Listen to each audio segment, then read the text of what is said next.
নমস্কাৰ স্বাগতম মিডিয়া বাতৰিলৈ ষ্টুডিঅ'ত মই প্ৰাঞ্জল কংগ্ৰেছী ৰেজাউল কৰিম চৰকাৰৰ মন্তব্যই জোকাৰিছে ৰাজ্যৰ ৰাজনীতি ৰেজাউল কৰিমৰ মন্তব্যক নিন্দনীয় আখ্যা দি প্ৰদেশ কংগ্ৰেছৰ সভাপতি গৌৰৱ গগৈক বাক্যবান মুখ্যমন্ত্ৰী হিমন্ত বিশ্ব শৰ্মাৰ গৌৰৱ গগৈৰ মিয়া প্ৰেম কিয় ইমান বুলি প্ৰশ্ন মুখ্যমন্ত্ৰীৰ ৰেজাউল কৰিম চৰকাৰৰ মন্তব্যৰ আলম লৈ কংগ্ৰেছৰ বিৰুদ্ধে আগ্ৰাসী শাসকীয় পক্ষ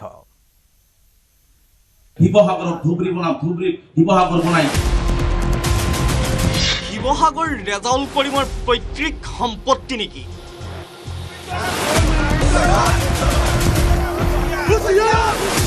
শিৱসাগৰক ধুবুৰী কৰি বৰ অসম হয় নেকি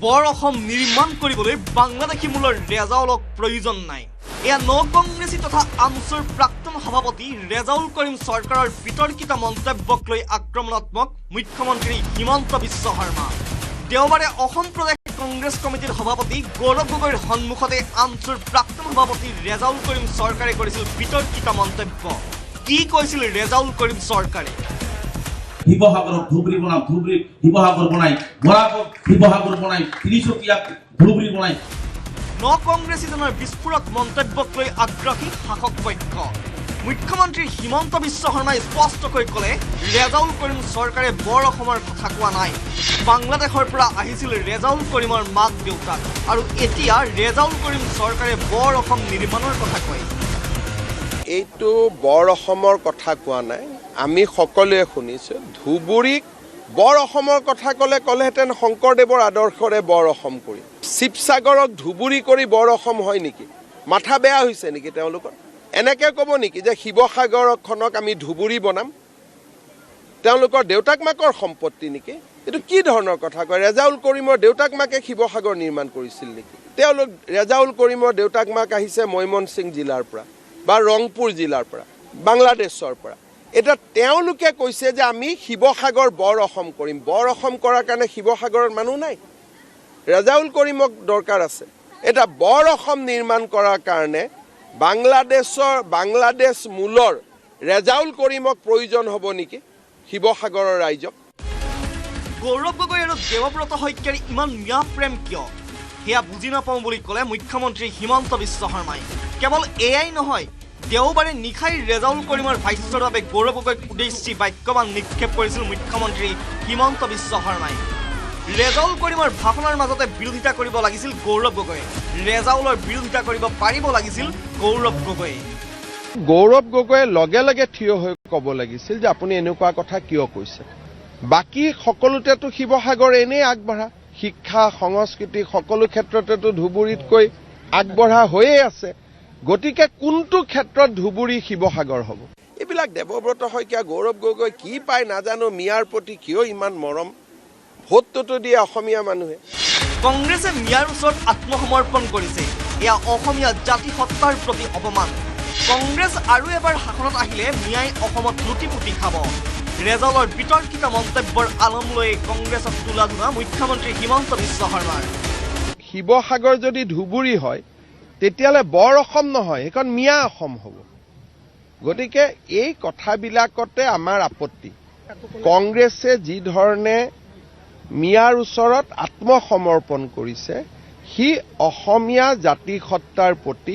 এটা ভাবুকি আনি দিছে আৰু কংগ্ৰেছৰ যদি অসমত তেওঁলোকে আৰু এবাৰ শাসনলৈ আহে গোটেই মিয়াই অসমখন লুটিপুটি খাব একো বাকী নথব কেৱল মুখ্যমন্ত্ৰীয়ে নহয় শাসক পক্ষৰ মন্ত্ৰী বিধায়ক আক্ৰমণাত্মক কংগ্ৰেছৰ বিৰুদ্ধে গৌৰৱ গগৈৰ সন্মুখতে কংগ্ৰেছৰ মুখা উন্মোচিত হ'ল বুলি মন্তব্য কেন্দ্ৰীয় মন্ত্ৰী পবিত্ৰ মাৰ্ঘেৰিটাৰ বিগত বহুদিনৰ পৰা চেষ্টা কৰি আছে আৰু আজি তেওঁলোকৰ মুখা গৌৰৱ গগৈৰ আগতে উন্মোচিত হৈ গ'ল গৌৰৱ গগৈ হয়তো নিৰ্দেশ দিছে তেওঁলোকৰ নিজৰ মানুহখিনিক তোষামত কৰিবৰ বাবে বা তেওঁলোকৰ এজেণ্ডাটো আজি ৰেজাউল কৰিমৰ যোগেদি ওলাই গৈছে যে শিৱসাগৰ যোৰহাট বা তিনিচুকীয়া ইত্যাদি ঠাইও ধুবুৰী কৰি দিয়া হ'ব মন্ত্ৰী বিমল বৰা ৰঞ্জিত দাস আৰু বিধায়ক মানৱ ডেকাৰো চোকা সমালোচনা কংগ্ৰেছ নেতৃত্বৰ বাবেই এনে মন্তব্য কৰাৰ দুঃসাহস কৰিলে ৰেজাউল কৰিম চৰকাৰে এই মন্তব্য মন্ত্ৰী বিমল বৰাৰ কংগ্ৰেছৰ শীৰ্ষ নেতৃত্বৰ সন্মুখত যদি ক'ব বিচাৰে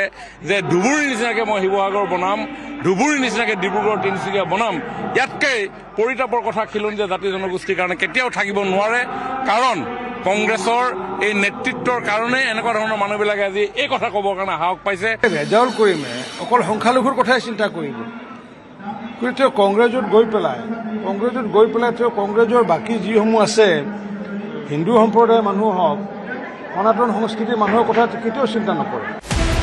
প্ৰকৃততে ৰেজাউলৰ যোগদান আৰু মন্তব্য কংগ্ৰেছৰ বাবে হৈ পৰিছে অভিশাপ। প্ৰদেশ কংগ্ৰেছৰ সভাপতিৰ সন্মুখতে বিতৰ্কিত মন্তব্য কৰিবলৈ দুঃসাহস কৰা ৰেজাউলৰ বিৰুদ্ধে ব্যৱস্থা ল'বলৈ সাহস হ'বনে কংগ্ৰেছ নেতৃত্বৰ? কিন্তু এটা কথা ঠিক যে আমছুৰ প্ৰাক্তন সভাপতিৰ মন্তব্যই এতিয়া অস্বস্তিত পেলাইছে প্ৰদেশ কংগ্ৰেছক। Bureau report, News 18 Assam North east. ইফালে ৰেজাউল কৰিমক সকিয়নি দিবলৈ সাহস নহ'ল প্ৰদেশ কংগ্ৰেছৰ। সকিয়নিৰ সলনি ৰেজাউলক অনুৰোধহে কৰিলে গৌৰৱ গগৈয়ে। প্ৰদেশ কংগ্ৰেছৰ সভাপতি হৈও কংগ্ৰেছী ৰেজাউলক সকিয়নি দিবলৈ সাহস নহ'ল গৌৰৱ গগৈৰ। ৰেজাউল কৰিমৰ মন্তব্যত ৰাজ্যজুৰি তীব্ৰ প্ৰতিক্ৰিয়া হোৱাৰ পিছতো গৌৰৱ গগৈয়ে বিভেদকামী মন্তব্য নকৰিবলৈ ৰেজাউল কৰিমক সকিয়নি দিয়াৰ বাবে সাহস গোটাব নোৱাৰিলে। বিপৰীতে প্ৰাক্তন আমছু নেতা ৰেজাউলক ৰাজহুৱা মঞ্চত কথা কোৱাৰ পূৰ্বে ভাবি চাবলৈ অনুৰোধহে জনালে। ৰেজাউল কৰিম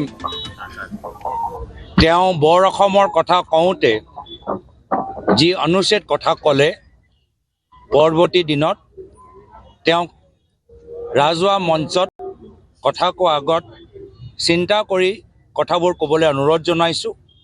ইতিমধ্যে তেওঁ ক্ষমা বিচাৰিছে যে বৰ অসমৰ কথা কওঁতে তেওঁ এনেকুৱা কিছুমান শব্দ ব্যৱহাৰ কৰিলে বা এনেকুৱা কিছু কথা ক'লে যি কথা শুনি মানুহে যথেষ্ট ক্ষোভিত, তাৰ বাবে ক্ষমা প্ৰকাশ কৰিছে। আৰু মই তেখেতক জনাইছোঁ যে পৰৱৰ্তী সময়ত কথা কোৱা আগত ৰাজহুৱা মঞ্চত ভাবি চিন্তা কৰি কথাবোৰ ক'ব লাগে। ইফালে ৰেজাউল কৰিম চৰকাৰৰ বিতৰ্কিত মন্তব্যক লৈ অস্বস্তিত পৰিছে প্ৰদেশ কংগ্ৰেছ। ৰেজাউল কৰিমৰ প্ৰতি মুকলি সমৰ্থন জনালে প্ৰদেশ কংগ্ৰেছৰ সভাপতি গৌৰৱ গগৈয়ে। আমছুৰ প্ৰাক্তন সভাপতিজনৰ মন্তব্যক লৈ দুই মেৰুত গৌৰৱ গগৈ আৰু দেৱব্ৰত শইকীয়া। শিৱসাগৰক ধুবুৰী বনাম, ধুবুৰীক শিৱসাগৰ বনাই, বৰাকক শিৱসাগৰ বনাই, তিনিচুকীয়াক ধুবুৰী বনাই। ৰেজাউল কৰিমেহে গঠন কৰিব নেকি বৰ অসম? ৰেজাউল কৰিমৰ মন্তব্যক মুকলি সমৰ্থন গৌৰৱ গগৈৰ। তেওঁ গোটেই বক্তব্য মাত্ৰ বৰ অসমৰ কথাই ক'লে।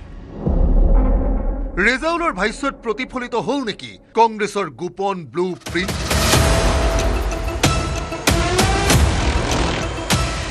ৰেজাউলৰ মন্তব্যক লৈ দুই মেৰুত গৌৰৱ গগৈ, দেৱব্ৰত শইকীয়া। শিৱসাগৰক ধুবুৰী বনাম, ধুবুৰীক শিৱসাগৰ বনাই, বৰাকক শিৱসাগৰ বনাই, তিনিচুকীয়াক ধুবুৰী বনাই। দেওবাৰৰ যোগদান কাৰ্যসূচী কংগ্ৰেছৰ বাবে আশীৰ্বাদ হোৱাৰ বিপৰীতে অভিশাপহে হৈ পৰিছে। আমছুৰ প্ৰাক্তন সভাপতি ৰেজাউল কৰিম চৰকাৰে যোগদানৰ পাছতে আগবঢ়োৱা ভাষণে এতিয়া বিপদত পেলাইছে কংগ্ৰেছক।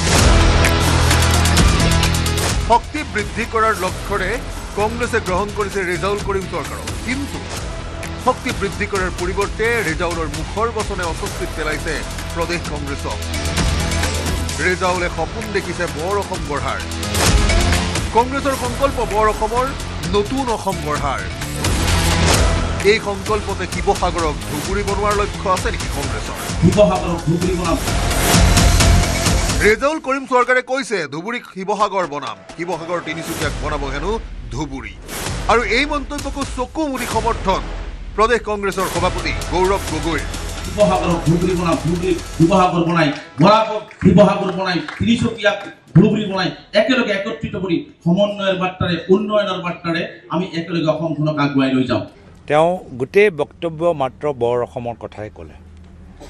আৰু অসমৰ প্ৰতিটো জিলাৰ ভিতৰত আমি শান্তিত থাকি ভাতৃত্ব মনোভাৱ লৈ আমি অসমখন আৰ্থিকভাৱে আৰু সবল কৰোঁ, সেই পৰামৰ্শ, সেই বাৰ্তা তেওঁলোকে দিব পাৰিছে। গৌৰৱ গগৈৰ মতেও ৰেজাউল কৰিম চৰকাৰে বৰ অসমৰ কথাই কৈছে, কিন্তু গৌৰৱ গগৈৰ বিপৰীত মেৰুত বিধানসভাৰ বিৰোধী দলপতি দেৱব্ৰত শইকীয়া। কিন্তু তেওঁৰ মন্তব্যবিলাক কিছুমান আগে পিছত অলপ মানে কণ্ট্ৰভাৰ্চিয়েল হয়, এইটো মই স্বীকাৰ কৰোঁ। ৰেজাউল কৰিম চৰকাৰৰ শব্দচয়ন একেবাৰে ভাল নহয়। কংগ্ৰেছৰ মজিয়াৰ পৰা ভৱিষ্যতে এনে মন্তব্য নকৰিবলৈ ৰেজাউল কৰিম চৰকাৰক সকিয়নি দেৱব্ৰত শইকীয়াৰ। তাৰ আগত তেওঁ এটা বিশেষ জনগোষ্ঠীৰ কাৰণে সদায় মাত মাতি আহিছিল, সেই গতিকে তেওঁ অকণমান আৰু অধ্যয়ন কৰি পেলাই ক'লে ভাল হ'ব, ভাল হ'ব।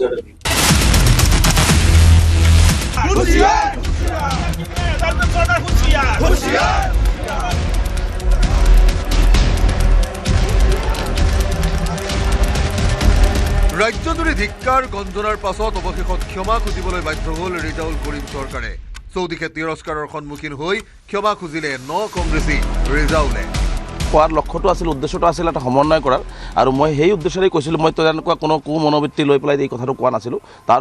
তথাপিও যদি কোনোবাই মনত দুখ পাইছে, মনত আঘাত পাইছে, গতিকে মই মোৰ বক্তব্যৰ সেই লাইনটো মই উদ্ধৃত কৰিছোঁ আৰু মই সকলোৰে ওচৰত দুখ প্ৰকাশ কৰিছোঁ, মানে ক্ষমা বিচাৰিছোঁ, যাতে এই বস্তুটোলৈ আৰু আপোনালোকে ধৰি নাথাকে। ৰেজাউল কৰিম চৰকাৰে ক্ষমা খুজিলেও কিন্তু আমচুৰ প্ৰাক্তন সভাপতিৰ মন্তব্যত এতিয়ালৈকে একো ভুল বিচাৰি পোৱা নাই প্ৰদেশ কংগ্ৰেছৰ সভাপতি গৌৰৱ গগৈয়ে। ৰেজাউলৰ মন্তব্যক লৈ বাক্যবাণৰ সন্মুখীন হৈছে গৌৰৱ গগৈ, তথাপিও সমৰ্থন কৰিয়ে আছে গৌৰৱ গগৈয়ে। ইতিমধ্যে তেওঁ ক্ষমা বিচাৰিছে যে বৰ অসমৰ কথা কওঁতে তেওঁ এনেকুৱা কিছুমান শব্দ ব্যৱহাৰ কৰিলে বা এনেকুৱা কিছু কথা ক'লে। প্ৰকৃততে গৌৰৱ গগৈৰ মনৰ কথাই ক'লে নেকি ৰেজাউল কৰিম চৰকাৰে? অৱতাৰণা হৈছে এই প্ৰশ্নৰো। দেৱব্ৰত শইকীয়াই বিৰোধিতা কৰিছে। ৰেজাউলৰ ভাষ্যও এতিয়া দুটা ভাগত বিভক্ত কৰিছে নেকি কংগ্ৰেছক? এই প্ৰশ্নৰো হৈছে উত্থাপন। Bureau report, News 18 Assam North East. ইয়াৰ মাজতে আহিছে আন এক খবৰ। মৰিগাঁও জিলা কংগ্ৰেছৰ কাৰ্যালয়ত টিকট প্ৰত্যাশীৰ সমৰ্থকৰ মাজত প্ৰচণ্ড মাৰপিট। জিলা কংগ্ৰেছৰ কৰ্মী সভাৰ মাজতে কংগ্ৰেছীৰ এই মাৰপিট। লাহৰীঘাটৰ বিধায়ক আসিফ নাজাৰৰ নিৰ্দেশত মাৰপিট কৰাৰ অভিযোগ উত্থাপন হৈছে। কৰ্মী সভাত অংশগ্ৰহণ কৰিবলৈ প্ৰদেশ কংগ্ৰেছৰ সভাপতি গৌৰৱ গগৈকে ধৰি দলীয় নেতৃত্ব উপস্থিত হৈছিল আৰু গৌৰৱ গগৈ পোৱাৰ পূৰ্বে কংগ্ৰেছৰ টিকট প্ৰত্যাশীৰ সমৰ্থকৰ মাজত প্ৰচণ্ড মাৰপিট সংঘটিত হয়। মাৰপিটত আহত জিলা কংগ্ৰেছৰ প্ৰশাসনিক সম্পাদক আজিজ আহমেদকে ধৰি কেইবাজনো। আহতসকলক মৰিগাঁও অসামৰিক চিকিৎসালয়ত ভৰ্তি কৰোৱা হৈছে। এজন টিকট প্ৰত্যাশীৰ বেনাৰ ফলাক কেন্দ্ৰ কৰি এই আক্ৰমণৰ ঘটনা। এই ঘটনা সন্দৰ্ভত মৰিগাঁও সদৰ থানাত এজাহাৰ দাখিল কৰা হৈছে।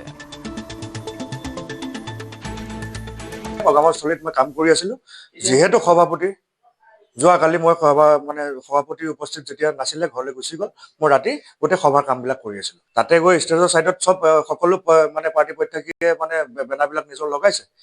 লগোৱাৰ পিছত লাহৰীঘাট সমষ্টিৰ যি আমাৰ বিধায়ক আছে আসিফ নজৰ ডাঙৰীয়া, সেই আসিফ নজৰ ডাঙৰীয়া আহি পেলাই তেওঁ ল'ৰাবিলাকক নিৰ্দেশ দিছে, তাতে তেওঁলোকৰ এগেইনষ্টত এজন ফৰিদুল ইছলাম বুলি এজন কেণ্ডিডেট আছে, তেখেতৰ বেনাৰবিলাক ফালিছে।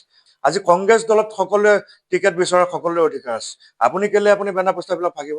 সেই কথাখিনি মই কোৱাৰ পিছতে মোক তেওঁ ল'ৰা লগাই পেলাই মোৰ আজি ইয়াতে 4টা চিলাই পৰিছে, মোৰ ভৰিত ফ্ৰেকচাৰ হৈছে, মোক তেওঁ মাৰি পেলাবৰ কাৰণে আদেশ দিছিলে। তেওঁ উপস্থিতিত মই এটা শুনিছোঁ, তেওঁ কৈছে যে ইয়াক মাৰি পেলা। তাৰপিছত মোক চবে বাঁহ চাহ লৈ পেলাই মাৰিছে। মই ইয়াত বহুত জখম হৈছে। মই এতিয়া ইতিমধ্যে মই থানাত এজাহাৰ এখন তেওঁৰ ওপৰত দিছোঁ। কোকৰাঝাৰ ধৰ্ষণ কাণ্ডৰ অভিযুক্তক আৰক্ষীৰ এনকাউণ্টাৰ। আৰক্ষীক আক্ৰমণ কৰি পলাবলৈ লওঁতে গুলীবিদ্ধ ধৰ্ষণকাৰী ৰফিকুল ইছলাম। 10 জানুৱাৰীত এগৰাকী বিশেষভাৱে সক্ষম যুৱতীক ধৰ্ষণ কৰিছিল লম্পট শ্ৰমিক ৰফিকুলে।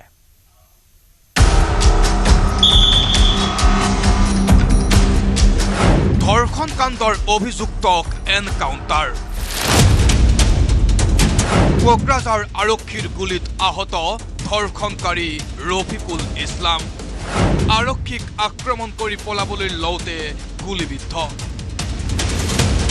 কোকৰাঝাৰ পাথৰঘাটৰ ধৰ্ষণ কাণ্ডৰ অভিযুক্ত ৰফিকুল ইছলামক এনকাউণ্টাৰ আৰক্ষীৰ। দেওবাৰে সন্ধিয়া কোকৰাঝাৰলৈ আনি থকাৰ সময়ত শৌচ কৰিবলৈ যোৱাৰ চলেৰে হঠাৎ বন্দুক কাঢ়ি আৰক্ষীক আক্ৰমণ কৰি পলায়নৰ চেষ্টা চলাইছিল ৰফিকুল ইছলামে। পৰিপ্ৰেক্ষিতত আৰক্ষীয়ে ৰফিকুলক বাওঁ ভৰিত গুলীবিদ্ধ কৰে। পৰৱৰ্তী সময়ত ৰফিকুলক কোকৰাঝাৰ RNB অসামৰিক চিকিৎসালয়ত ভৰ্তি কৰে যদিও উন্নত চিকিৎসাৰ বাবে কোকৰাঝাৰ মেডিকেল কলেজলৈ প্ৰেৰণ কৰে। ঘটনাত আহত হৈছে কোকৰাঝাৰ আৰক্ষীৰ 2 জোৱানো। আমি অকমান জখম হৈছে, আমি চাই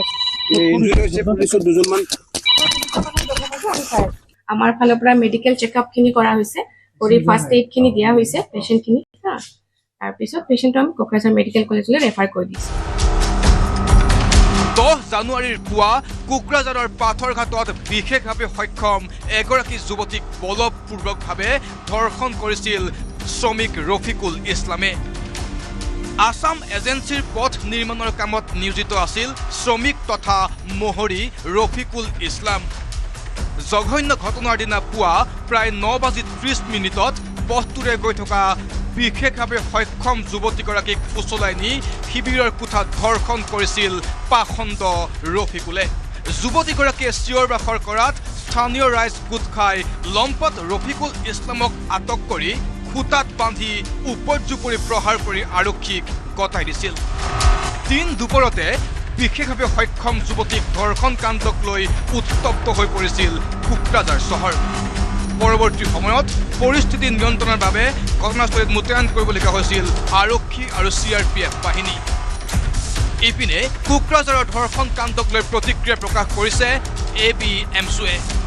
এই ঘটনাক আমি সদৌ বিদেশী সংখ্যালঘু ছাত্ৰ সন্থা ABMCয়ে তীব্ৰভাৱে গৰিহণা দিছোঁ, কাৰণ ধৰ্ষণকাৰীক কেতিয়াও ৰেহাই দিব নালাগে। আমি ধৰ্ষণকাৰীৰ এগেইনষ্টত আমি আপোনালোকে জানে সময়ে সময়ে আন্দোলন কৰি আছোঁ, সময়ে সময়ে আমি ৰেলীৰ জৰিয়তে বা সজাগতা সভাৰ জৰিয়তে আমি ৰাইজক আহ্বান জনাইছোঁ, এইসকলক ফাঁচি দিব লাগে বুলি আমি আহ্বান জনাইছোঁ।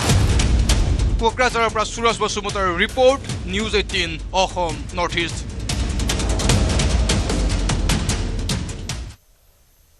অফিচিয়েল এক্স হেণ্ডেলত আমেৰিকাৰ ৰাষ্ট্ৰপতি ডোনাল্ড ট্ৰাম্পৰ বিস্ফোৰক পোষ্ট। নিজকে ভেনিজুৱেলাৰ কাৰ্যকৰী ৰাষ্ট্ৰপতি হিচাপে ঘোষণা ডোনাল্ড ট্ৰাম্পৰ। ট্ৰুথ ছ'চিয়েলত ট্ৰাম্পৰ ঘোষণাক লৈ তোলপাৰ সমগ্ৰ বিশ্ব।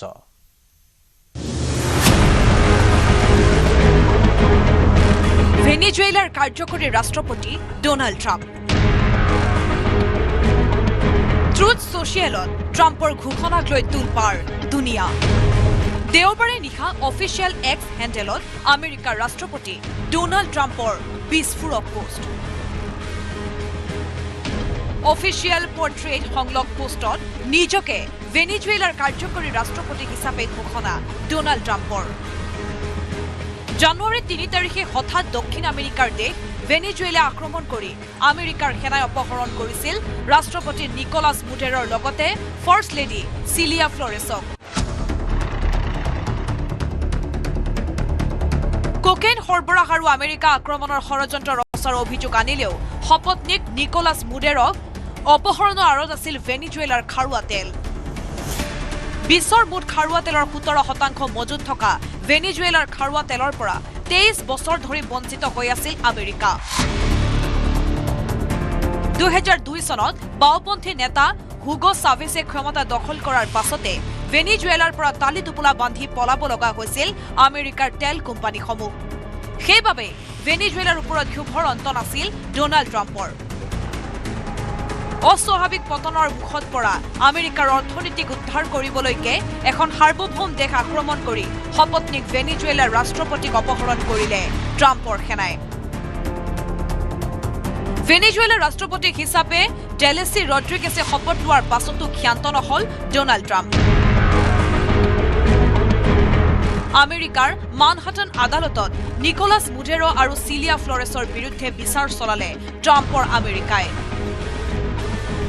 ভেনিজুৱেলাৰ খাৰুৱা তেল লুটিবলৈ দেশৰ কেইবাটাও তেল কোম্পানীৰ সৈতে চুক্তি কৰিলে ট্ৰাম্প প্ৰশাসনে। ভেনিজুৱেলাৰ 50 মিলিয়ন বেৰেল খাৰুৱা তেল শোধন কৰি আমেৰিকাই বিক্ৰী কৰিব বুলিও ঘোষণা কৰিলে ডোনাল্ড ট্ৰাম্পে। আনকি আমেৰিকাৰ সৈতে চুক্তি নকৰিলে ভেনিজুৱেলাৰ এটোপাও খাৰুৱা তেল নাপাব বুলি ট্ৰাম্পে সাৱধানবাণী শুনালে কিউবাক। দেওবাৰে নিশা নিজকে ভেনিজুৱেলাৰ কাৰ্যকৰী ৰাষ্ট্ৰপতি হিচাপে ঘোষণা কৰি সকলো সীমা চেৰাই গ'ল ডোনাল্ড ট্ৰাম্পে। Bureau' report, News 18 Assam North east. পথ দুৰ্ঘটনাক কেন্দ্ৰ কৰি উত্তপ্ত পৰিস্থিতি গোলাঘাটৰ জামুগুৰিত। দুৰ্ঘটনাক লৈ ক্ষোভ স্থানীয় ৰাইজৰ। তীব্ৰবেগী ডাম্পাৰৰ খুন্দাত প্ৰাণ গ'ল বাইক আৰোহী ছাত্ৰৰ। মৃত ছাত্ৰজন জামুগুৰি জাতীয় বিদ্যালয়ৰ অৰ্ণৱ ভূঞা। দুৰ্ঘটনাত আহত হৈছে আন দুজন। জামুগুৰি জোনাকী পথাৰত সংঘটিত হয় এই দুৰ্ঘটনা। স্কুল ছুটিৰ পাছত ঘৰলৈ উভতিছিল ছাত্ৰজন আৰু দুৰ্ঘটনা সংঘটিত কৰি ডাম্পাৰসহ পলায়ন কৰে চালকে। মেৰাপানীত খেদি খেদি পাছত আৰক্ষীয়ে জব্দ কৰে ডাম্পাৰখন। কুশল দাস তেওঁ নিজৰ দুজনকৈ নাতিনীয়েকক আমাৰ জামুগুৰি জাতীয় বিদ্যালয়তে অধ্যয়ন কৰে। স্কুলৰ পৰা আনি আছিলে। তেওঁ সম্পূৰ্ণ আমাৰ ওচৰে পাজৰে গোটেই লক্ষীপুৰ গাঁও হওক জামুগুৰি গোটেই অঞ্চলটোৰ ৰাইজে জানে যে তেখেতে কেনেধৰণে বাইকখন চলায়। তেখেতে কেতিয়াও তীব্ৰ গতিয়ে চলোৱা নাছিল, 20-30 সিমানটো স্পীডত নিজৰ ছাইডতে সদায় গৈ আছিল আৰু তেনেকৈ অহা যোৱা কৰিছিল। আজিও 12:30 বজাত তেওঁলোকৰ স্কুল ছুটি দিছিল আৰু তেওঁ জামুগুৰিৰ পৰা নিজৰ ঘৰৰ দিশে অৰ্থাৎ আমাৰ লক্ষীপুৰলৈ আহি আছিলে। তেনেকুৱা অৱস্থাতে পিছফালৰ পৰা এখন তীব্ৰবেগী ডাম্পাৰে আহি তেওঁক পিছফালৰ পৰা খুন্দিয়াই দিলে, ফলত তেওঁ থিতাতে ঢলি পৰিলে। লগত তেওঁৰ এজন নাতি, তেওঁৰ যি নাতি বুলি গম পাইছোঁ, তাৰ অৰ্ণৱ ভূঞা, থিতাতে তেখেত নিহত হৈছে। তেখেতৰ চকু ওলাই গৈছে, মাথাত দুখ পাইছে, আমি স্পটত পাইছোঁ, দেখা পাইছোঁ। পাছত ডাম্পাৰখনক এজন ল'ৰাই খেদি গৈ ডাম্পাৰ ড্ৰাইভাৰজনক কৰায়ত্ব কৰিছিলে, আনিছিলেও স্পট ঘটনাস্থলীলৈ, কিন্তু দুজনমান হয়তো ব্যক্তিয়ে ড্ৰাইভাৰজনক পলুৱাই দিলে বুলি আমি সন্দেহ কৰিছোঁ, কাৰণ তেওঁ ল'ৰাজনে সেই ড্ৰাইভাৰজনক ধৰি আনিছিলে। আৰু এই গোটেই ঘটনাটো চাবলৈ গ'লে গোটেই ডাম্পাৰৰ ইয়াত দৌৰাত্ম চলিছে, ইয়াত অবৈধভাৱে মাটি খনন কাৰ্য চলি আছে। আমাৰ ইয়াত জামুগুৰি বন বিষয়াৰ কাৰ্যালয়ৰ অন্তৰ্গত যি আমাৰ লক্ষীপুৰ শামুকজানি বিভিন্ন ধৰণৰ অঞ্চলত আৰু বহুত তেনেকুৱা ধৰণৰ দুৰ্নীতিমূলক কাম হৈ আছে। ডাম্পাৰৰ এনেকুৱা কোনো অবৈধভাৱে গোটেই মাটি খনন কৰি কেনেকৈ পাইছে এইবিলাক অৰ্ডাৰ, কেনেকৈ এইবিলাক হৈছে, আমি গোটেই বস্তুখিনি জানিব বিচাৰোঁ। ইয়াত আমাৰ জামুগুৰি বন বিষয়া কাৰ্যালয় হওক, মেৰাপানী থানাই হওক, জামুগুৰি থানাই হওক, সকলোৱে আমাক উত্তৰ দিব লাগিব। আমাৰ গাঁওবাসীয়ে এয়া উত্তৰ বিচাৰিছে। বৰপেটা ৰোডৰ বৰ্মনপাৰাত লোমহৰ্ষক হত্যাকাণ্ড। কোনো কথা কেন্দ্ৰ কৰি পিতৃক মৰিয়াই হত্যা পাষাণ পুত্ৰৰ। হত্যাৰ পাছত বিচনাত মৃতদেহ শুৱাই থৈ ঘৰৰ পৰা পলায়ন অভিযুক্ত প্ৰীতম চান্যালৰ। হত্যাকাণ্ডৰ দুদিন পিছত আৰক্ষীয়ে উদ্ধাৰ কৰে 70 বছৰীয়া পুতুল চান্যালৰ মৃতদেহ। পলাতক অভিযুক্ত পুত্ৰক বিচাৰি আৰক্ষীৰ অভিযান অব্যাহত।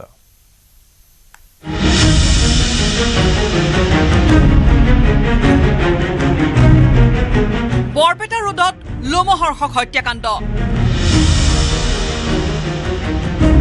বৃদ্ধ পিতৃক মৰিয়াই হত্যা পাষাণ পুত্ৰৰ। পিতৃক হত্যা কৰি বাহিৰৰ পৰা তলা মাৰি থলে পুত্ৰই। দুদিনৰ পিছত উদ্ধাৰ কোঠাত পুতুল চান্যালৰ মৃতদেহ। বৰপেটা ৰোডৰ 8 নম্বৰ ৱাৰ্ডৰ বৰ্মনপাৰাত সংঘটিত হৈছে এক লোমহৰ্ষক হত্যাকাণ্ড। কোনো কথাক কেন্দ্ৰ কৰি পিতৃক নৃশংসভাৱে হত্যা কৰি বিচনাত কাপোৰেৰে ঢাকি শুৱাই থলে মৃতদেহ। তাৰ পিছত বাহিৰৰ দুৱাৰত তলা লগাই ঘটনাৰ নিশাই সেই স্থানৰ পৰা পলায়ন কৰে অভিযুক্ত পুত্ৰ প্ৰীতম চান্যালে। দেওবাৰে নিশা প্ৰায় 12 বজাত বৰপেটা ৰোড আৰক্ষীয়ে উদ্ধাৰ কৰে 70 বছৰীয়া পুতুল চান্যালৰ মৃতদেহ। মৃতদেহৰ মূৰ আৰু মুখত আঘাতৰ চিন স্পষ্ট।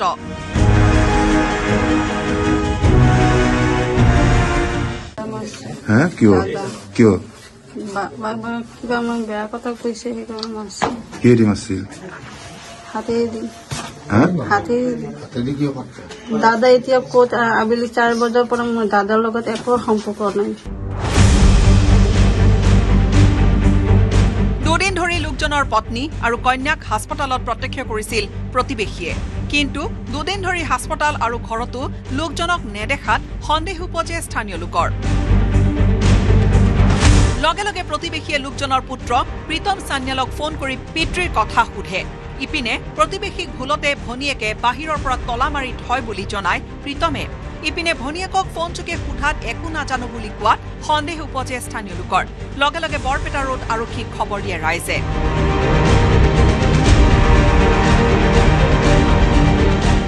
মই সেইটো মোৰ লগত ফোনত পঠাই যায়, এই ছোৱালীটো তোৰ বাবা যে ঘৰত আছে তালা মাৰি থৈ গৈছা, ভণ্টিয়ে ভুলত তালা মাৰছে। থানাৰ পৰা আহি মই ফোন কৰিলোঁ, ফোন কৰা যে ছোৱালীটোৰ ফোনটো ধৰছে, তোৰ ভাইকত ৰিবুট আনবা গৈছে।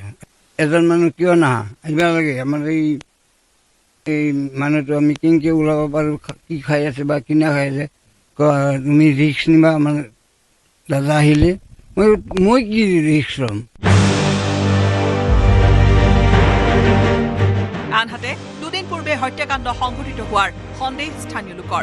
ওচৰ চুবুৰীয়াৰ সৈতে পুতুল চান্যালৰ পৰিয়ালৰ কোনো আহযাহ নাছিল। পুত্ৰ প্ৰীতম চান্যালৰ উদণ্ড স্বভাৱৰ বাবেই পৰিয়ালটোৰ সৈতে আহযাহ নাছিল প্ৰতিবেশীৰ। প্ৰীতম চান্যালে পত্নীৰ হাত ভৰি ভাঙি ঘৰৰ পৰা খেদি পঠিওৱাৰ অভিযোগ উত্থাপিত কৰিছে। সি আহে আমি গুচি যাওঁ, একো নকওঁ আৰু এনে আগতে আমি জামাই বুলি। ল'ৰাটো কিন্তু বিৰাট বেয়া। আগত তাত তিৰি আছিলোঁ, ভিতৰৰ মানে ঠেং টুং বোলে পুৰিছে, পুৰি মানে সেইটো খাটাইছে। মানে ফেমিলিটো বেয়া। আমাৰ ইটোৰ এইখিনিৰ ভিতৰত যি মানুহকেইটা আছো কোনো মানুহ ইটো গিৰিত অহা যোৱা নাই। ইতিমধ্যে বৰপেটা ৰোড আৰক্ষীয়ে পুতুল চানিয়ালৰ কন্যাক সোধা পোছাৰ বাবে আটক কৰাৰ লগতে পলাতক প্ৰীতম চানিয়ালক বিচাৰি অভিযান অব্যাহত ৰাখিছে। বৰপেটা ৰোডৰ পৰা Dhanjit Das, News 18 Assam North east.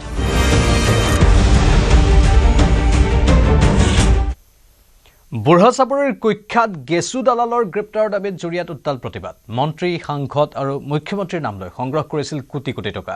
বুঢ়াচাপৰিত উচ্ছেদ বন্ধ কৰাৰ নামত গেছু দালাল এণ্ড টিমে উচ্ছেদিতৰ পৰা সংগ্ৰহ কৰিছিল কোটি কোটি টকা। বুঢ়াচাপৰিত উচ্ছেদৰ জাননী পোৱাৰ পিছতো প্ৰতিটো পৰিয়ালৰ পৰা ভয় ভাবুকিৰে ধন সংগ্ৰহ কৰিছিল দালাল গেছুৱে।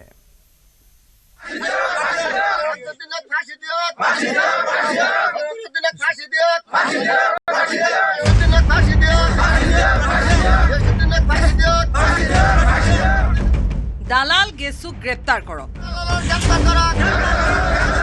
জুৰিয়াত বুঢ়াচাপৰি গেছু দালালৰ বিৰুদ্ধে প্ৰতিবাদৰ জয়।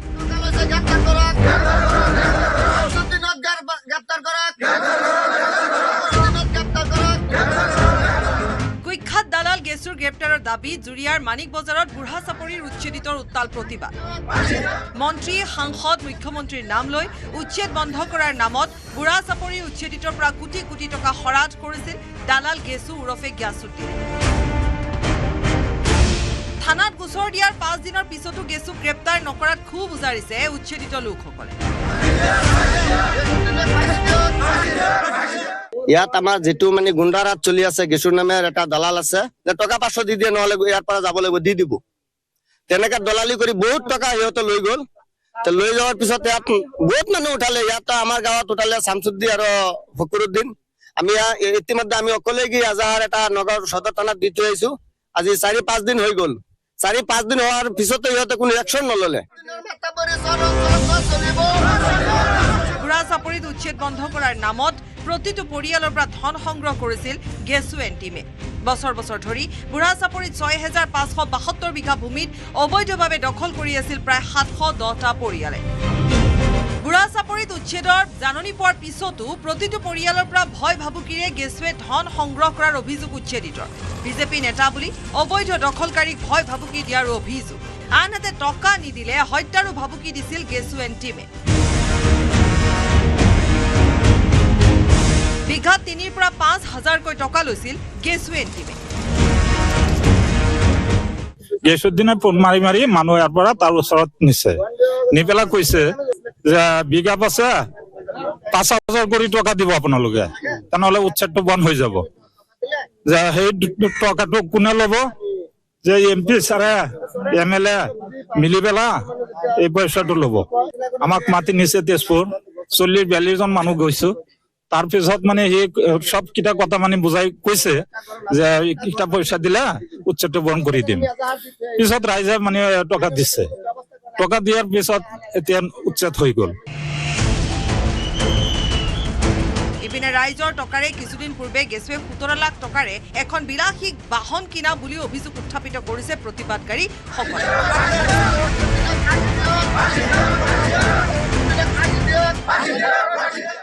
একো চাকৰি নাই, তাৰ নাম নিজে লিখিব নোৱাৰে। ই যেন 20 দিন আগত যে গাড়ীটো ললে, এইটো পুৰা ৰাইজৰ পইচা 17 লাখ টকা গাড়ী ললে কেছ পইচাত।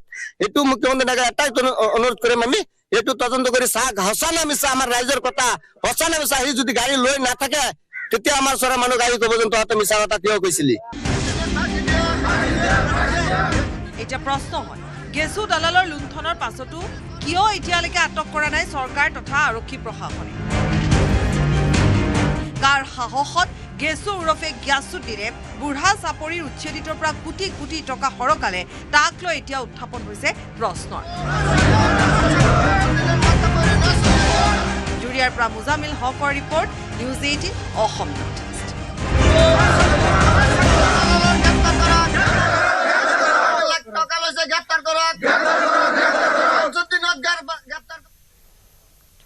কাইলৈ হেপাহৰ ভোগালী বিহুৰ উৰুকা কাইলৈ লগে ভাগে হাঁহে মাহে উদৰ পৰাই এসাঁজ খাবলৈ সাজু হৈছে অসমীয়া বজাৰত উভৈনদী হৈ পৰিছে ভোগালী বিহুৰ সামগ্ৰী বিধে বিধে লাৰু পিঠা বাঁহৰ চুঙাৰ দৈ কলহৰ দৈৰ পৰা আৰম্ভ কৰি মহানগৰীৰ বজাৰ ভৰিছে বিভিন্ন আকৃতিৰ মেজি ভেলাঘৰেৰে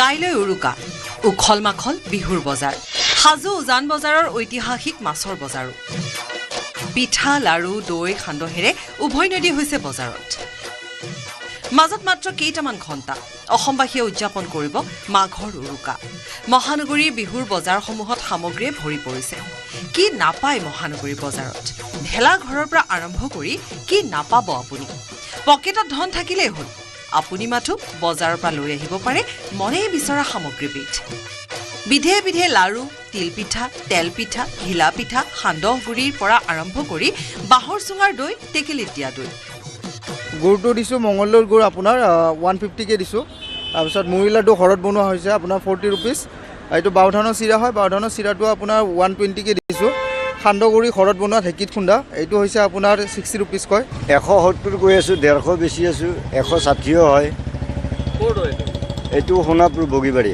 এইবিলাক 60 টকা পেকেট এইটো চিৰা আৰু লাৰু পিঠা গোটেই 60 টকা একেদৰে বিহুৰ দিনা পোৱা জ্বলাবলৈ প্ৰতীকী ৰূপত ওলাইছে বিভিন্ন আকৃতিৰ মেজি এই মেজিৰ দাম উঠিছে 100 টকাৰ পৰা 1400 টকা পৰ্যন্ত লগতে খৰিৰ বোজাও পাব আপুনি যদি বিচাৰে এতিয়া চাওঁ হক টপ হেডলাইন্স শিৱসাগৰ ডিব্ৰুগড় তিনিচুকীয়াকে ধৰি বিভিন্ন প্ৰান্তক ধুবুৰী বনাম বুলি কৈ ৰাজ্যজুৰি বিতৰ্কৰ সৃষ্টি ন কংগ্ৰেছী ৰেজাউল কৰিমৰ ৰেজাউলৰ বিভেদকামী মন্তব্যক লৈও কংগ্ৰেছ সভাপতি গৌৰৱ গগৈৰ নৰম স্থিতি বৰ অসম নহয় ৰেজাউলে বনাব বিচাৰিছে বৰ বাংলাদেশ মুখ্যমন্ত্ৰীৰ লগতে বিজেপি আৰু বিভিন্ন দল সংগঠনৰ ৰেজাউলক কঠোৰ সমালোচনা ৰাজ্যজুৰি ধিক্কাৰ গঞ্জনাৰ পাছত ক্ষমা প্ৰাৰ্থনা ৰেজাউলৰ ৰেজাউল কৰিমে ভুল কৰা নাই বুলি ক্লিন চিট দিয়া গৌৰৱ গগৈয়ে হু ইজ হিমন্ত বুলি সৃষ্টি কৰিলে আনেক বিতৰ্ক এজন অসমীয়াক হু ইজ হিমন্ত বুলি কোৱাত গৌৰৱক মুখ্যমন্ত্ৰীৰ তীব্ৰ ককৰ্থনা গৌৰৱৰ অসমৰ বুৰঞ্জীৰ জ্ঞান নাই বুলি কটাক্ষ দয়ানন্দ বৰগোহাঁইৰ পবিত্ৰ মাৰ্ঘেৰিটা বিমল বৰাকে ধৰি গৌৰৱক বিজেপি নেতাৰ তীব্ৰ আক্ৰমণ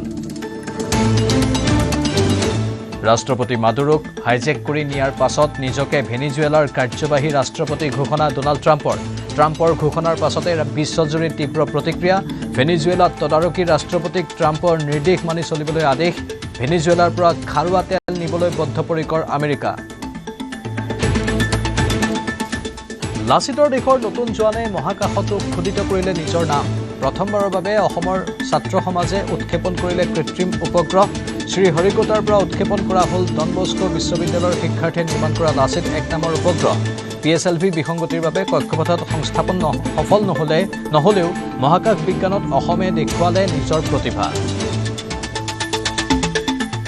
ভোগৰ ভোগালীক আদৰিবলৈ সাজু অসমীয়া কাইলৈ উৰুকা পৰহিলৈ ভোগালী বিহু পথাৰে পথাৰে সাজু মেজি আৰু ভেলাঘৰ আখল ঘৰত ব্যস্ত জীয়ৰী বোৱাৰী উৰুকাত এসাঁজ লগে ভাগে খাবলৈ সাজু হৈছে অসমীয়া বজাৰত চিৰা দৈ চাউল আখৈ বিচাৰি বিহুবলীয়া অসমীয়াৰ ভিৰ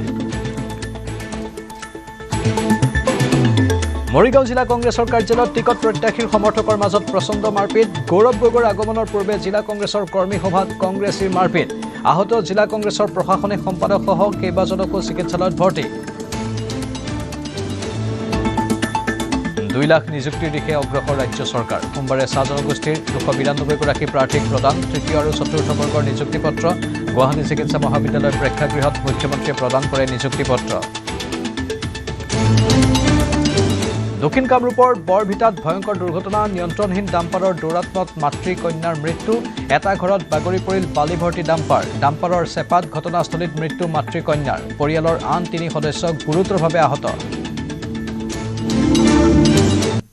জম্মু কাশ্মীৰৰ LOCত পাকিস্তানৰ সন্দেহজনক ড্ৰোন দেওবাৰে বিয়লিৰ পৰা কেইবাটাও স্থানত প্ৰত্যক্ষ পাকিস্তানী ড্ৰোন চাম্বা পুঞ্চ ৰাজৌৰি নৌচেৰাত দেখা গ'ল ড্ৰোন ভাৰতীয় সেনাৰ তৎপৰতাত উভতাই পঠোৱা হ'ল ড্ৰোন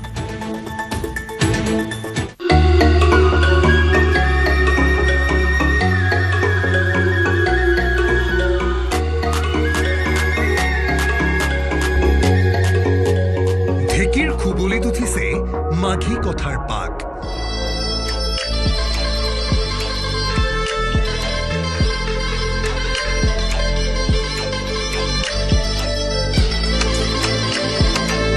সোণবৰণ পথাৰৰ নৰা পেপাত চহা চিনাকি ৰাগ পোহৰ জাৰ ফালি মাঘৰ মেজিত গা তপতাব অসমে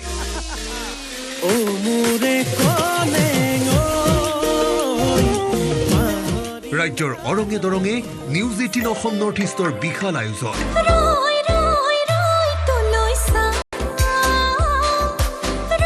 থাকিব পৰম্পৰাগত ৰীতি নীতি লোকাচাৰ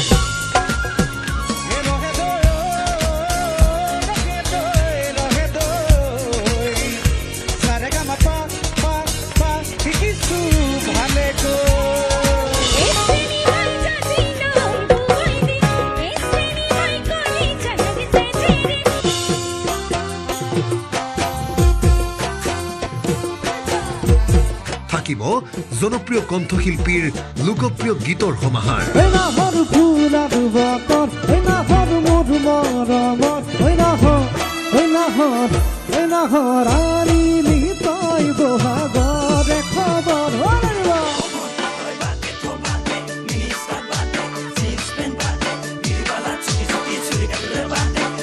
হেঁপাহৰ ভোগালী প্ৰথমবাৰৰ বাবে অসমৰ ছাত্ৰ সমাজে উৎক্ষেপন কৰিলে কৃত্ৰিম উপগ্ৰহ শ্ৰীহৰিকোটাৰ পৰা উৎক্ষেপন ডন বস্কো বিশ্ববিদ্যালয়ৰ শিক্ষাৰ্থীয়ে নিৰ্মাণ কৰা লাচিত 1 নামৰ উপগ্ৰহ অৱশ্যে PSLV বিসংগতিৰ বাবে কক্ষপথত সংস্থাপন সফল নহলেও মহাকাশ বিজ্ঞানত অসমে দেখুৱালে নিজৰ প্ৰতিভা 4 3 2 1 0 F139 motor and both strap-ons ignite. Here's the pillar of fire. PSLV. সীমাৰ পৰিধি ভাঙি অসীমলৈ অসমৰ Lachit Stage ignited. Plus 2 minutes. प्रथम चरण को यान से पृथक कर दिया সামান্য ত্ৰুটিৰ বাবে শেষ মুহূৰ্তত আহিল বিঘিনি Stage ignited. উৎক্ষেপনৰ চতুৰ্থ স্তৰলৈ গৈ ৰৈ গ'ল উত্তৰ পূব ভাৰতৰ প্ৰথমটো বেচৰকাৰী উপগ্ৰহ Stage performance normal. চূড়ান্ত পৰ্যায়ত সফল নহলেও সোণাপুৰস্থিত ডন বস্কো বিশ্ববিদ্যালয়ত আনন্দৰ লহৰ মহাকাশ প্ৰযুক্তিৰ ক্ষেত্ৰত ইতিহাস ৰচনা কৰি সোমবাৰে সোণাপুৰস্থিত অসম ডন বস্কো বিশ্ববিদ্যালয়ে নিৰ্মাণ কৰা লাচিত 1 নামৰ উপগ্ৰহটো সোমবাৰে উৎক্ষেপন কৰিছিল মহাকাশলৈ শ্ৰীহৰিকোটাৰ সতীশ ধাৱন মহাকাশ কেন্দ্ৰৰ পৰা পুৱা 10:15 উৎক্ষেপন কৰা হ'ল উপগ্ৰহটো উপগ্ৰহ উৎক্ষেপনৰ যুঁজাক লৈ অসম ডন বস্কো বিশ্ববিদ্যালয়ৰ সোণাপুৰ কেম্পাছত স্থাপন কৰা ভূমি ষ্টেচনত পুৱাই বিৰাজ কৰিলে উদুলি মুদুলি পৰিৱেশ আজি হৰিকোটাৰ পৰা উৎক্ষেপন কৰা হ'ল কৃত্ৰিম উপগ্ৰহ আৰু মই বৰ্তমান উপস্থিত আছোঁ ডন বস্কো বিশ্ববিদ্যালয়ত আৰু ডন বস্কো বিশ্ববিদ্যালয়ৰ 50জনীয়া গৱেষক ছাত্ৰৰ দলে আচলতে এই গোটেই উপগ্ৰহটো নিৰ্মাণ বা এই উৎক্ষেপনৰ ক্ষেত্ৰৰ সৈতে জড়িত হৈ আছিল হায়দৰাবাদস্থিত মহাকাশ সংস্থা ধ্ৰুৱ স্পেচৰ সহযোগিতাত ডন বস্কো বিশ্ববিদ্যালয়ৰ 50জনৰো অধিক শিক্ষাৰ্থী আৰু শিক্ষক মিলিত হৈ এই উপগ্ৰহ প্ৰস্তুত কৰি উলিয়াইছে এইটোৱে কম যে মোক খুব ভাল লাগিছে যে আমাৰ নৰ্থ ইষ্টৰ পৰাটো ফাৰ্ষ্ট ইনিচিয়েটিভ লোৱা গৈছে আমাৰ কলেজৰ পৰা মই অশেষ ধন্যবাদ জনাইছোঁ বিক্ৰমজিৎ কাকতি ছাৰক তেওঁৰ এইটো ইনিচিয়েশ্যন আছিলে তেওঁ গোটেই ইণ্টাৰেষ্টেড ষ্টুডেণ্টছখিনিক আমাক ক'লে আমাক জনালে এই গোটেই প্ৰচেছটো আমি এটা পাৰ্ট হ'লোঁ সকলোবোৰ দেখিলোঁ আমি কেনেকৈ বিল্ড কৰা যায় কেনেকৈ কৰা যায় খুব ভাল লাগিলে feel so proud being like this is the first Northeast satellite not just that is the first Northeast satellite it's student led and mentored by our faculty member I'm very blessed and happy that they give me this opportunity I think it will help so many people and even those students who are interested in coming in this space and research 1 0 এই উপগ্ৰহ প্ৰস্তুত কাৰ্যসূচীৰ মূল উদ্যোক্তা আৰু mission সঞ্চালক হিচাপে আদিৰে পৰা জড়িত হৈ আছে অসম ডন বস্কো বিশ্ববিদ্যালয়ৰ উপাচাৰ্য ফাদাৰ ডক্টৰ জোছ পালেলি আৰু গৱেষণা উন্নয়ন সঞ্চালক ডক্টৰ বিক্ৰমজিৎ কাকতি सफलतापूर्वक यान से पृथक कर historical day for Assam Don Bosco University. Assam Don Bosco University successfully launched Lachit 1, the states and the Northeast region's first satellite aboard ISRO's PSLV 62. এইটো সম্ভৱ হৈছে আসলতে এটা প্ৰপাৰ ফোকাস ভিজনৰ কাৰণে আৰু ভিজনটো আহিছে আমাৰ ফাদাৰ জোছ পালেলি আমাৰ অনাৰেবল ভাইচ চান্সেলৰ তাৰ লগতে আমাৰ টিম অফ সাইন্টিষ্ট সকলোৰে প্ৰচেষ্টা কষ্ট হাৰ্ড ৱৰ্কৰ কাৰণে আজি আমি মহাকাশলৈকে গৈ পালোঁ আটাইতকৈ ডাঙৰ কথাটো হ'ল যে এই প্ৰগ্ৰেমটো কেইবাবছৰো ধৰি চলি আছে আৰু আমাৰ ছাত্ৰ ছাত্ৰীসকলক আমি প্ৰশিক্ষণ দিছোঁ ইছৰোলৈ নি তাতে প্ৰশিক্ষণত তেওঁলোকে নিজে কথাবোৰ শিকিছে কোনো অন্য বিশ্ববিদ্যালয় কৰাৰ আগতে আমাৰ বিশ্ববিদ্যালয়ে অসম ডন বস্কো বিশ্ববিদ্যালয়ে এনেকুৱা এটা সাংঘাতিক কাম কৰিবলৈ সক্ষম হৈছে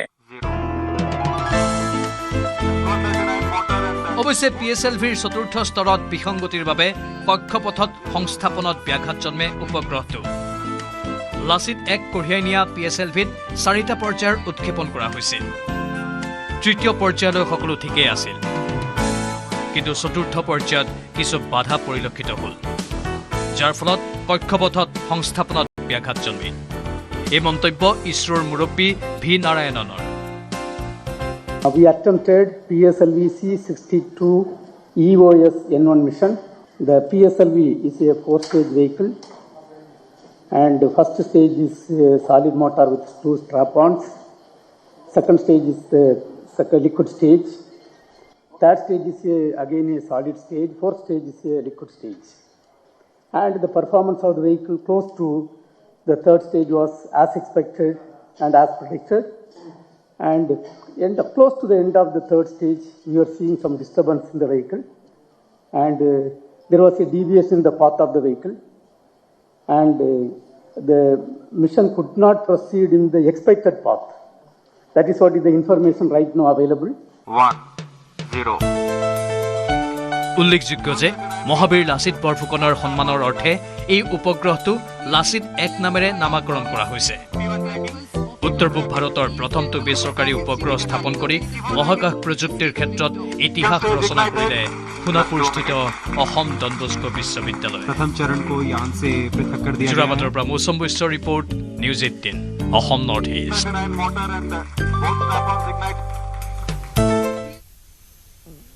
বিহু ঝুমুৰ পিছত এইবাৰ বিশ্ব অভিলেখৰ বাবে সাজু হৈছে বড়ো জনগোষ্ঠীয় নৃত্য বাগৰুম্বা 17 জানুৱাৰীত প্ৰধানমন্ত্ৰী মোদীৰ উপস্থিতিত সৰুসজা ষ্টেডিয়ামত 10,000 যুৱতীয়ে প্ৰদৰ্শন কৰিব বাগৰুম্বা খাম চিফুঙৰ ধ্বনিৰে নিনাদিত হ'ব ৰাজ্যৰ আকাশ বতাহ মধ্যলয়ত বাজিছে গমগমীয়া খাম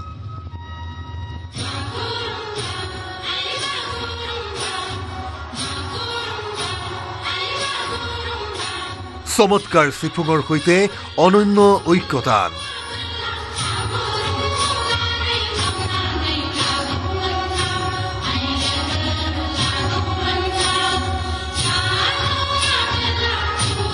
আকাশত নিনাদ তুলি আন এক ইতিহাস ৰচনাৰ প্ৰাক্ষণীয়া আৰম্ভ হৈছে বাগৰুম্বাৰ বিশ্বমুখী যাত্ৰা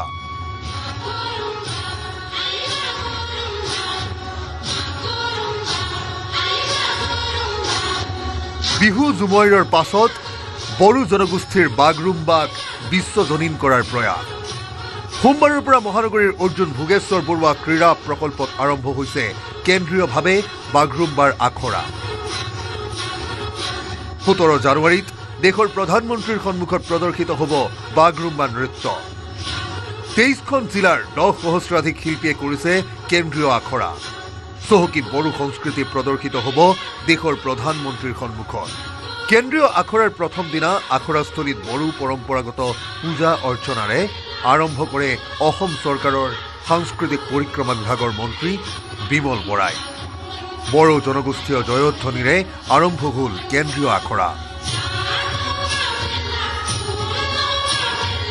আজিৰে পৰা 16 তাৰিখলৈকে আমাৰ এই অৰ্জুন ভোগেশ্বৰ বৰুৱা ষ্টেডিয়ামত বাগৰুম্বা দোহৰ সমগ্ৰ অসমৰ পৰা অহা শিল্পীসকলে একেলগে অনুশীলন কৰিব কাৰণ ইতিমধ্যে তেওঁলোকক নিজৰ নিজৰ জিলাসমূহত নিজৰ নিজৰ অঞ্চলসমূহত আমাৰ মাষ্টাৰ ট্ৰেইনাৰসকলে তেওঁলোকক প্ৰশিক্ষণ প্ৰদান কৰিছিলে কিন্তু একত্ৰিতভাৱে সকলো একেলগে আমি আজিৰ পৰা আমি আৰম্ভ কৰিম আৰু মই ভাবোঁ যে 17 তাৰিখলৈকে সম্পূৰ্ণ হৈ উঠিব বড়ো সমাজৰ আধ্যাত্মিকতা বড়ো সমাজৰ পৰম্পৰা বড়ো সমাজৰ লোকবিশ্বাস বড়ো সমাজৰ সাজপাৰ বা বড়ো সমাজৰ লোক অলংকাৰ তেওঁলোকৰ খাদ্যভাস তেওঁলোকৰ বাদ্য এই গোটেই বস্তুবিলাক ফক যি কালচাৰ এই বাগৰুম্বাৰ মাজেদিয়ে প্ৰস্ফুটিত হয় গতিকে মুখ্যমন্ত্ৰী ডাঙৰীয়াৰ আগ্ৰহ আছিলে যে বাগৰুম্বাৰ মাজত সোমাই থকা এই লোক সংস্কৃতি বিশ্ববাসীৰ আগত তুলি ধৰাৰ এটা প্ৰয়াস আৰু তাৰ কাৰণে আমি যোৱা এটা বছৰ ধৰি আমি ডেৰটা বছৰ এই বিষয়ে আমি চিন্তা আমি কৰিছিলোঁ। অনুষ্ঠানত উপস্থিত থাকি চৰকাৰৰ বিশাল পদক্ষেপক ধন্যবাদ জ্ঞাপন কৰিলে UPPLৰ নেতা প্ৰমোদ বড়োৱে। বাগুৰুম্বাটো আমাৰ এনচিয়েণ্ট টাইমৰ পৰাই বড়োসকলে বাগুৰুম্বা নৃত্যটো কৰি আহিছে আৰু বাগুৰুম্বাৰ লগত আমাৰ গোটেই ইতিহাস, আমাৰ বড়োসকলৰ যিটো জীৱনৰ বিভিন্ন জীৱন ধাৰণাৰ কথাবিলাক কালচাৰেলি ইয়াত ৰিফ্লেক্ট কৰা হয়। তো আজিৰ সময়ত আমি খুব আনন্দিত হৈছোঁ। 2022 চনতে চিন্তা আৰম্ভ হৈছিলে, কিন্তু লাহে লাহে আহি পেলাই 2026 চনত আমাৰ মুখ্যমন্ত্ৰী ডাঙৰীয়াৰ নেতৃত্বত আজি আমাৰ কালচাৰেল মিনিষ্টাৰ বিমল বৰা ডাঙৰীয়াৰ নেতৃত্বত এই নৃত্যটো প্ৰদৰ্শন এটা হ'বলৈ গৈ আছে আৰু য'ত প্ৰধানমন্ত্ৰী ডাঙৰীয়া স্বয়ং উপস্থিত থাকিব। সৰ্বমুঠ 15 মিনিট দৈৰ্ঘ্যৰ নৃত্য পৰিৱেশন কৰা হ'ব প্ৰধানমন্ত্ৰীৰ সন্মুখত। 5 মিনিটৰ পৰম্পৰাগত নৃত্যৰ লগতে থাকিব 10 মিনিটৰ বিশেষ নৃত্য। বিশেষ পৰ্দাৰ জৰিয়তে প্ৰদৰ্শন কৰা হ'ব প্ৰধানমন্ত্ৰীৰ সন্মুখত। ইতিমধ্যে মাষ্টাৰ ট্ৰেইনাৰে জিলাই জিলাই প্ৰশিক্ষণ দিয়া শিল্পীসকলে এনেদৰেই এতিয়া কেন্দ্ৰীয়ভাৱে আৰম্ভ কৰিছে আখৰা। 15 জানুৱাৰীলৈকে 4 দিন হ'ব কেন্দ্ৰীয় আখৰা। 16 জানুৱাৰীত শিল্পীসকলক দিয়া হ'ব বিৰতি। তাৰ পাছৰ দিনাই খাম চিফুং চিৰজা তালে ৰজন জনাব সৰুসজাই ষ্টেডিয়ামৰ বাকৰি। Priyabrata Gogoi report, News 18 Assam North East.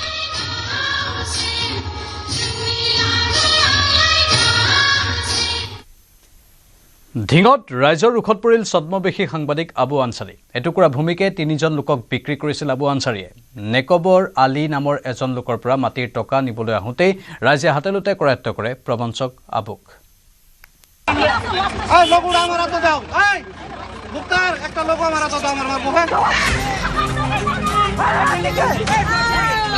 ধিঙত ছদ্মবেশী সাংবাদিকৰ প্ৰবঞ্চনা। এডোখৰ মাটি 3জনক বিক্ৰী। পূৰ্বে 2জন লোকক বিক্ৰী কৰা এডোখৰ মাটি নেকবৰ আলীক গতাবলৈ আহোঁতে ৰাইজৰ ৰোষত পৰিল জুৰিয়াৰ ছদ্মবেশী সাংবাদিক আবু আনচাৰী। আমাৰ পৰা 3.5 লাখ টকা নিছে মাটিটো নি তাক আকৌ নেকবৰৰ হাতত বিক্ৰী কৰি দিলে। আমাৰ তাত বিক্ৰী কৰিছে, আকৌ নেকবৰৰ হাতত বিক্ৰী কৰিলে। সেইটো লৈ কাজিয়া হৈছে আজি। ধিঙত ছদ্মবেশী সাংবাদিক আবু আনচাৰীক ৰাইজৰ পহুখেদা। বাহিৰে বেৰি থোৱা এই মাটিডোখৰ প্ৰথমে বিক্ৰী কৰিছিল জান্নাতুল হকক। তাৰ পিছত একেখিনি মাটিকে বেচিলে জহিৰুল ইছলাম নামৰ এজন লোকক।